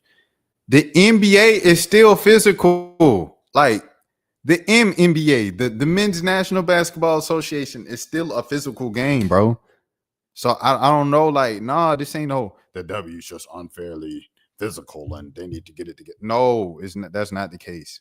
Unless you just watch the Indiana Fever do a good job. The Indiana Fever done tricked y'all. They did a good job of letting y'all know the point that Seagazer is a Fever fan. And the Indiana Fever have done a good job of manipulating the public into believing they are the victims of unfair targeting in basketball. with the refs, the calls, and everybody's out to get them. Every team's just dirty. Every team's targeting them. Remember, it was Caitlin Clark. Caitlin Clark was the number one victim, right? It was, dang, they treating Caitlin Clark so wrong. She gets mad. This is not safe for Caitlin Clark and this and that. Caitlin Clark gets hurt. She ain't played in over a month. Now it's Aaliyah Boston gets treated unfairly. Aaliyah Boston got the worst. He said, I'm not just a Fever fan. Now Aaliyah Boston get the worst whistle in the league. Now everybody play dirty with Sophie Cunningham. Sophie Cunningham, the dirtiest player in the league. Aaliyah Boston is the dirtiest post in the league. Caitlin Clark has a history of making dirty plays. Maybe, just maybe, groundbreaking theory here. Groundbreaking theory here. Maybe, just maybe, opposing teams are feeding the Fever what the Fever have been feeding every other team throughout their careers. Groundbreaking theory. Every single game, Aaliyah Boston on a box out is hooking the opposing player's arm and bringing them down, or throwing elbows or doing something dirty, bro. Every game, Aaliyah Boston's doing that on the post. And then they call a foul on her and she goes, every game. She's been doing that for the last 2-3 seasons. So for you, I know this rant is coming from Sophie Cunningham season in an injury and everybody being physical with the Indiana Fever this year. So what I'm saying is, to you, you're letting the Indiana Fever trick you into believing they're victims. Because every press conference, every time something happens, Indiana Fever people go off, right? Caitlin Clark's brother went off. Sophie Cunningham's people went off. Stephanie White in the post game said Aaliyah Boston gets the worst whistle in the league. All of these things. Don't let the Indiana Fever trick you into believing they're victims. They're not. They're the dirties. They have some of the dirtiest play. I won't call them a dirty team, but they have some of the dirtiest players in the league. W is nothing in the world scale. It's a new league. It's 27 years old. You know what I'm saying? It's 27 years old. He said you need a better product to promote it to the other part of the world. I also watch MMA and UFC. But here's the thing. See, they're in year like 27, 28, 29. You know what I mean? Like those other leagues that you enjoy and love so much, they're over 50 years old. You got to give the time. You got to give the league time to develop. This is what it is, bro. So, yeah, that's where I'm at with it.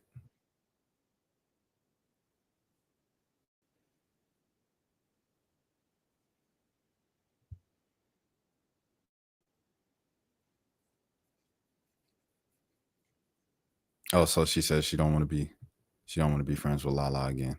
And I know the background on that. Okay, it wasn't much. I'll just use that clip as me going off on the Indiana Fever. Next, the FaZe boys are still talking to Max, bro. They're still. I think this was the part that led up to the whole him saying people want to take him off.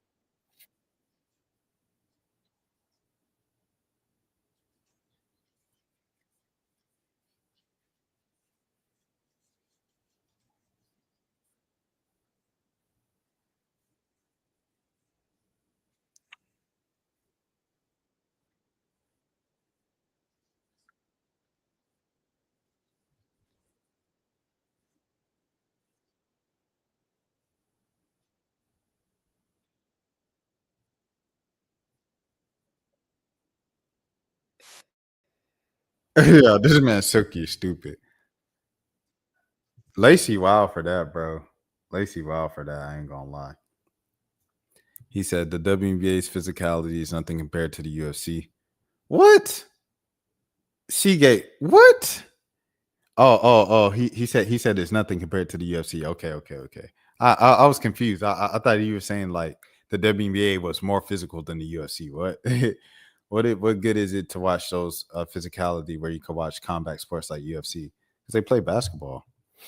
If you want to watch more intense sports, go watch wrestling or something. If you observe soccer, FIFA has been cleaning up those games. Less and less so-called physicality. Even in South America, countless countries now behave themselves.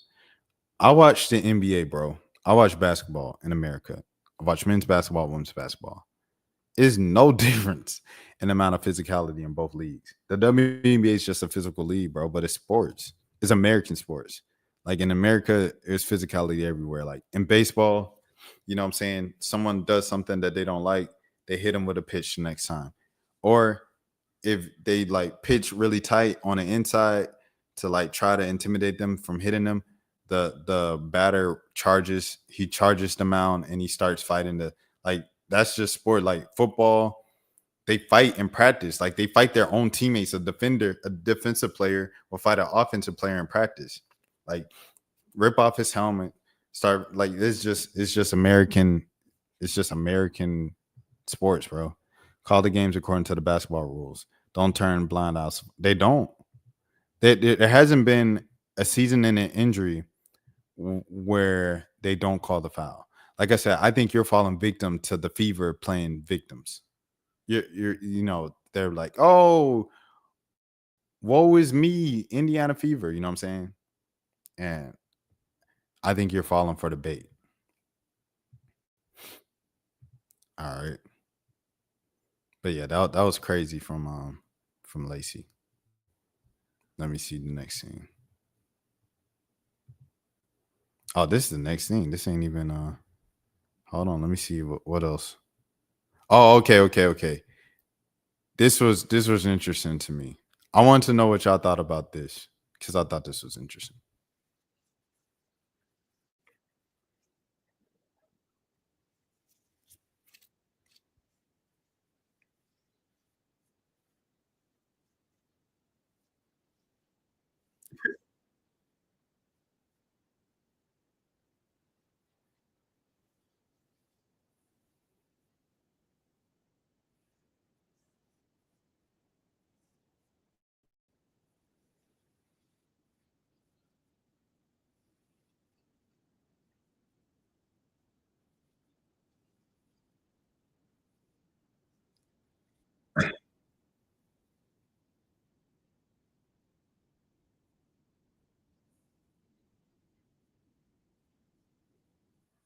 All right. So I thought this was an interesting thing. She was just saying, like, don't take me to a second location.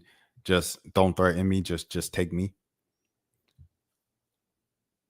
Almost like someone said in the comments, they said this sounds too close to giving up. Me personally, bro, I don't know. I think I'm just too hard headed. Like I've watched too many movies where folks escaped the kidnapping attempt and everything like that to be like, oh yeah, just end it right here. I'm gonna keep fighting. I ain't gonna lie. I ain't gonna lie, bro. I ain't gonna lie. I'm gonna keep going, bro. I'm gonna keep going. He said he's a Lee fan, a Paige fan, and a Sabrina fan. It's endless fouls on them. It's not an Indiana Fever fan thing. I feel like all those players get a fair whistle, bro. I'm not even gonna lie to you. Like you're not gonna call every foul. Every foul won't get called, but for the most part, most fouls do get called. And it's nothing dirty or anything that doesn't happen in any other sport. In America, at least. That's like, oh, this is like a terrible, dirty game, and this and that. Woo woo. So yeah. But in terms of this, I don't think I'll give up, bro. I ain't giving up. You're gonna have to, you know what I'm saying, put the duct tape, tie up my hand, my wrist in the back of the van. I'm gonna have to figure out how to get out the van like this. All that step out, you know what I'm saying? Like the movies. I'm gonna figure a way out, man. You know what I mean? What you gonna do? You gonna survive or are you gonna cave in at the first threat? I'm gonna survive, bro. I ain't gonna lie to you. I'm gonna survive. Next thing next. I got nephews. I got a niece. I got little sisters and a big sister, and you know what I'm saying, a family.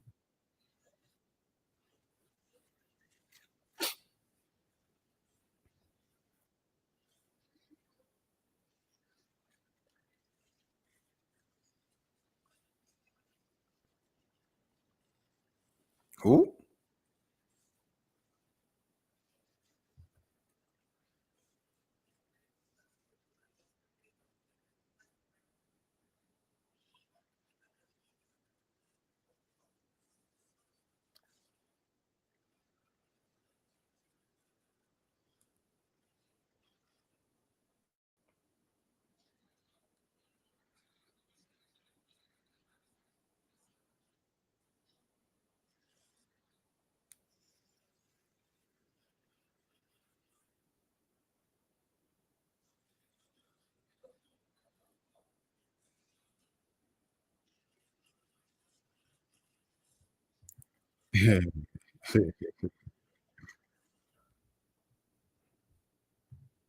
Silky. So, hey, I feel like tensions is rising, man. I ain't gonna lie to you. Tensions is definitely rising between Max and FaZe.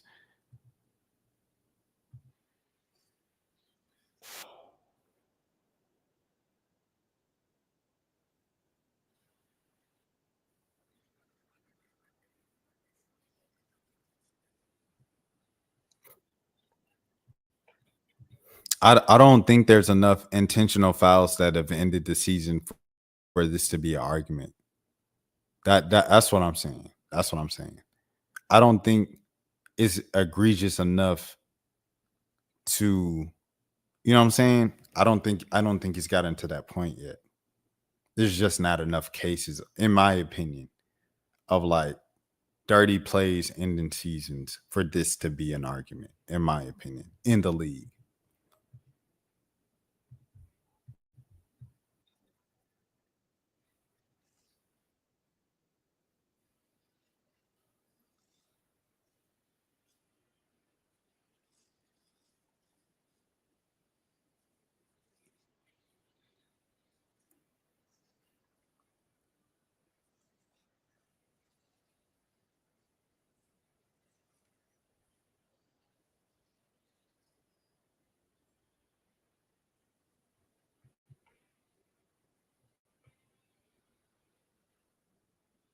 I'm going to see the end of this first before I speak.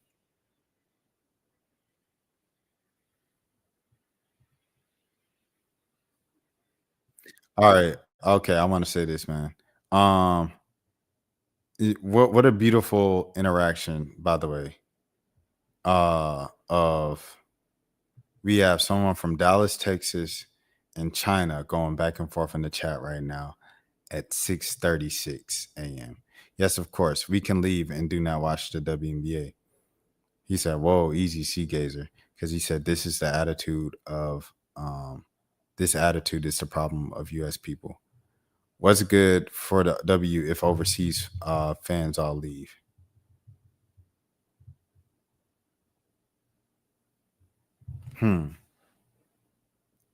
First of all, I appreciate Sea Gazer as a viewer and as a participant in the chat. The game is a game, bro. Like the game is a game. Like I hate to break it. The game is a game, bro. The game is a game, bro. The game is a game. See, the game is a game, dog. It ain't gonna change, bro. It's not gonna change. Like I said, unless it's multiple dirty plays that end seasons. Like, so say like if people are going for people's ACLs, people are going for, you know what I'm saying, they ripping people's shoulders out their sockets and they ending their season, changing their careers. I remember Dante Jones 2012. Kobe on a closeout, he steps under Kobe Bryant's foot. He doesn't allow Kobe Bryant to land.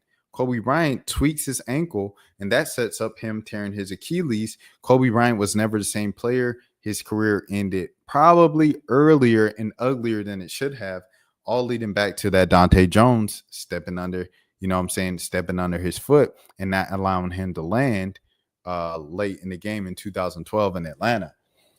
And Kobe, he ended up retiring in 2016. That was dirty. That ended Kobe Bryant, one of the greatest players ever's careers. It's a part of the game. You know what I'm saying? It's a part of the game. He said we can have discussion, we can have opinion on improving the game. I hear you. I hear you on that. See, like we can have discussion and the game can be improved. Like, what can we do to improve the game? However, I feel like the thing that you're saying of like it's way too dirty, we got to clean it up. It's like I think if you put too many regulations on playing the game, it's like football, right? With the quarterback.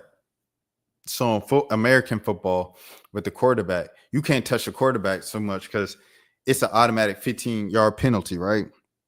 People seen that, they said, man, you can't even breathe on a quarterback anymore. That changed the way that defenders had to like kind of pursue the quarterback for sacks and stuff.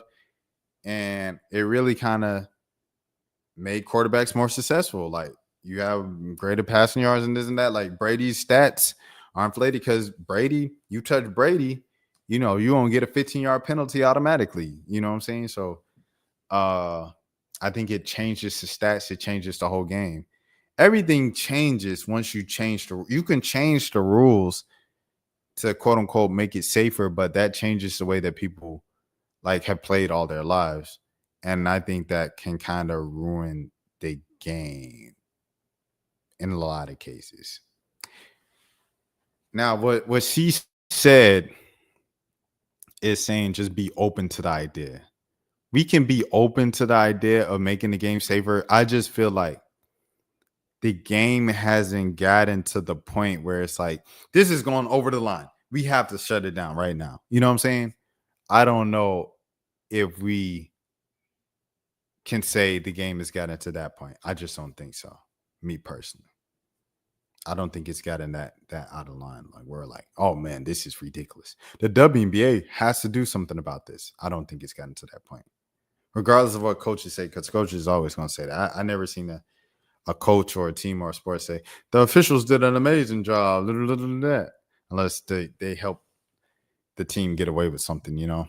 It just is what it is. Like you said, the refs are just human, just like us, and they all make mistakes, 100%. 100% damn. It's just a part of sports, bro.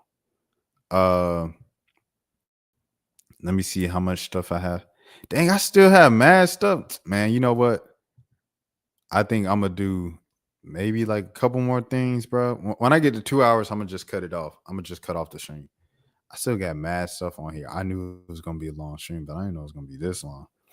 Lil Tony said he had a face off with the devil. Turn to God.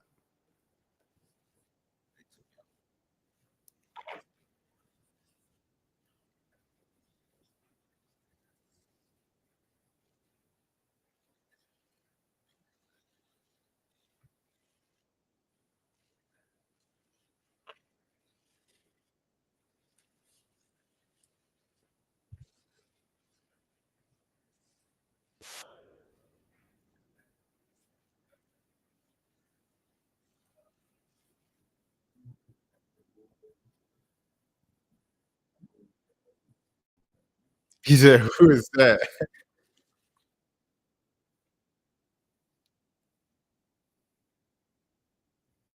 I 100% believe this, bro. As someone who has met, talked to Tiki, Lil Tony, as someone who has gone out and heard Kanye West himself mention the Illuminati, bro, in Illuminati meetings, I 100% believe this, dog. Because Lil Tony don't be knowing people. Lil Tony is a rapper. He doesn't know who Vince Staples is. I had to tell him who Vince Staples was, bro.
I believe him.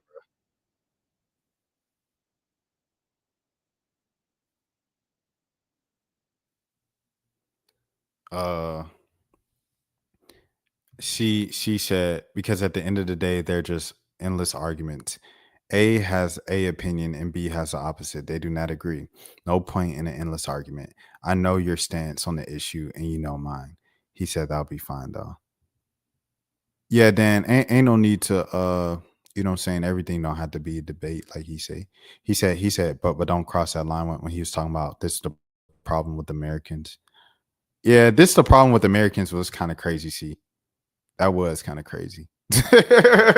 I ain't gonna lie, cause Dan, he didn't even really take it there until you said this the problem with Americans. Like when you said that, that was kind of like, all right, Dan was like, all gloves is off. I get it. But C is also saying like he stated his point, the other side stated their points.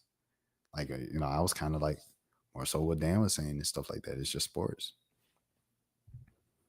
But C, I appreciate, you know what I'm saying, you giving your perspective on everything and stuff like that. Like I appreciate it. And I appreciate, you know what I'm saying, you being in the chat and stuff like that, bro, for sure. From China? Like what the heck? If you would have told me like someone from China would be watching my YouTube channel and in the streams and participate, I'd be like, bro, what the heck? So I appreciate C. I appreciate Dan, of course. But yeah. I 100% believe Lil Tony here. It might sound crazy what he said. If you don't, I 100% believe this. Someone say he's definitely lying. That's actually insane. Dang. I 100% believe this, bro. Corny dude trying to be relevant off of demonic sightings. He was already relevant. What is you talking about? It's Lil Tony, bro. He been relevant, twin. He been known all around Atlanta way before this. 100%. Exactly. Thank you. It's ridiculous. I 100% believe, bro. I believe him because he has no reason to lie. He said yes from China, the YouTube algorithm. Yeah, no. I appreciate you so much. See, I ain't gonna lie to you. Like it's wild to me, for sure. I appreciate Brody, and I appreciate Dan.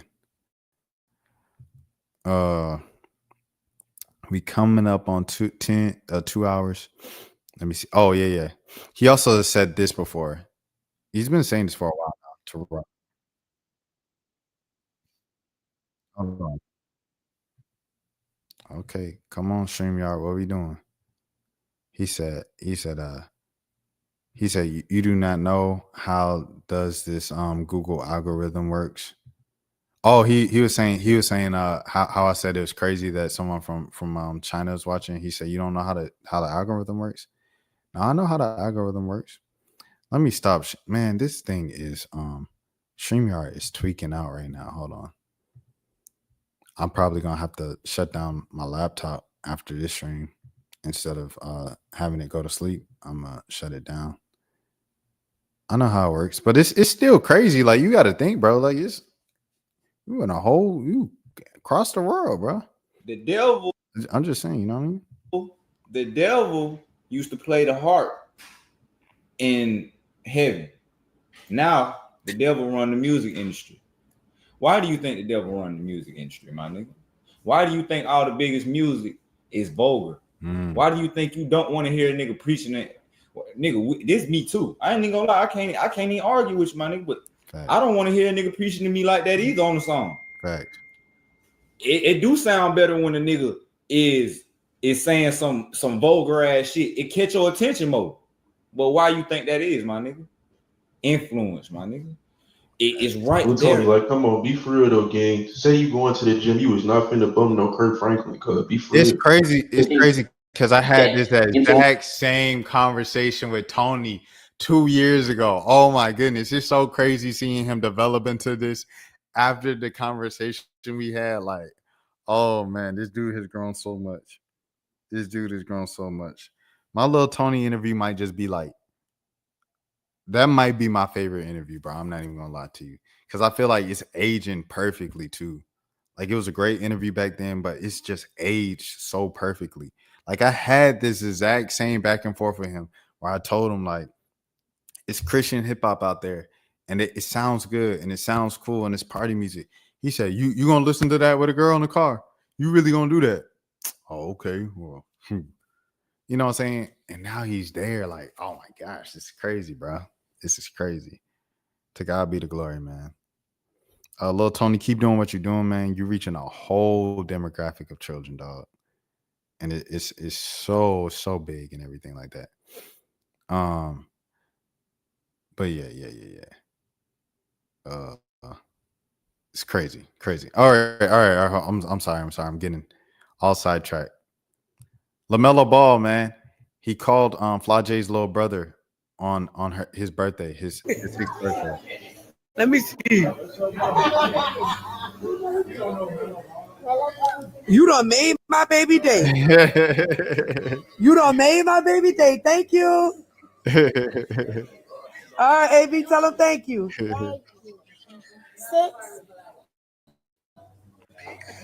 Big 6. My boy connected. Don't play. Okay. How long? I know your tattoo on your foot.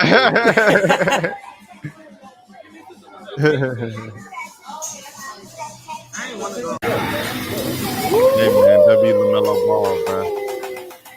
8 there, look, 8 there.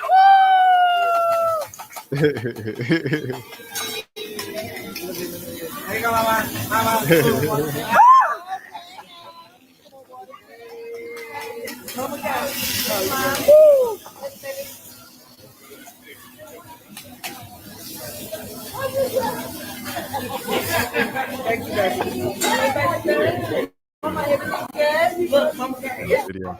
Yeah, okay, so a little background.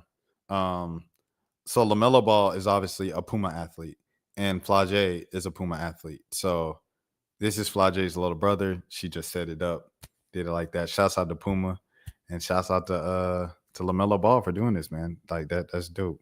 Note to self though, Lonzo Ball's a terrible lip singer. LOL. But much respect to Lonzo LaMelo. Shouts out to the Ball brothers. Shouts out to Jello, man. Shouts out. Excuse me. Shouts out to LeVar and friend. They're all friends of the channel. I mean, LaMelo's never been on the channel. Jello has never directly been on the channel. What else? Let me see who else. And but yeah. Shouts out to the Ball family for sure. Shouts out to Demo, my dog, friend of the channel. Yeah, this thing, I'm definitely gonna have to shut down this computer tonight. XQC, he said he didn't like the water stream with the water donation stream with Mr. Beast. Did Mr. Beast get this deleted? Oh, well, so pretty much XQC was saying like he felt like they were being scammers because the original thing was we have what was it? It was 5. We have $5 million. I'm not stopping the stream until we raise $5 million for water, right? That's what Mr. B said. So they raised the $5 million and he kept going and he kept going with the stream until it was like until they got $12 million. And so XQC was sitting there the whole time. He said he felt uncomfortable and he felt wrong. He felt like they were scamming because they said one thing and they did a whole nother thing. I think I'm going to end the stream here. I have 1, 2, 3, 4, 5 more things to discuss. We'll just save it for today's stream and we'll do it like that. So I'll see you guys at the end of today / tomorrow, everything like that. As always, my name is Rashad Milligan. Thank you for sticking with me through all the technical difficulties. Shouts out to Nate, who was in the building. Shouts out to Dan, as always, for sure. Shouts out to hold on, little twin. Shouts out to everybody in the building, C Gazer, and everybody for participating in the chat. I appreciate y'all. It was a W stream, W 2-hour stream. Once again, my name is Rashad Milligan. If you are new to the channel, he said, how am I doing, Rashad? I'm holding it down in the fort here. Oh yeah, you doing well, man. You doing well. He said, bye, have a nice day. Appreciate you, C. He said, I'm holding it down for it. This is going off with the hit for sure. Shouts out to Dan, man. Shouts out to C Gazer, all the homies, man. International, Dallas, Texas in the building, everybody. I will be live once again tomorrow / today because I'm live each and every single day. This is the road to 10K subs if you're new to the channel. And until next time, peace. Please take care of yourselves. If nobody else told you today, I care for you. Peace. Rashad, why you Anyways. didn't hit me up? Hey, Rashad. What's up, Rashad? Thank you, Rashad. Brother, I love you, brother. What's up, Rashad? What it do, boy? Hey, Rashad.